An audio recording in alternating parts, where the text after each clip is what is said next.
ازيكم يا حبايبي، عاملين ايه؟ هنعمل النهارده مع بعض الكبده الاسكندراني.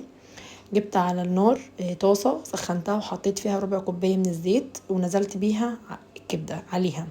طبعا الكبده دي بتاخد الصدمه وبيتغير لونها على طول، وطبعا احنا كلنا عارفين ان الكبده مش بتتغسل علشان ما تتزفرش. لو عايزه تخرجي منها السموم وكل حاجه اللي فيها بتنقعيها في ربع كوبايه من اللبن وبتصفيها خالص خالص لغايه لما تتصفى من اللبن.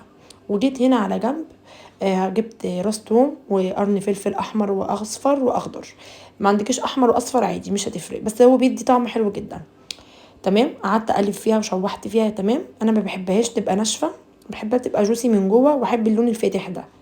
جبت في طبق خارجي هنا حطيت نص معلقه من الكمون، ونص معلقه من الكزبره الناشفه، ونص معلقه من البابريكا، ونص معلقه من الفلفل الاسود، ونص معلقه من الشطه. طبعا البابريكا هتخلي لون الكبده احمر، يعني الزيت بالتقليه بتاعتها وكل حاجه بتبقى لونها احمر. لو مش عايزه البابريكا تحمر لك الحاجه خلاص ما تحطهاش عادي. بعد كده ده كان الشكل بتاعها بعد ما استوت، وعصرت عليها ليمونه. يا رب تعجبكم، وبألف هنا وشفا، ولايك وشير للفيديو، كان طعمها يجنن.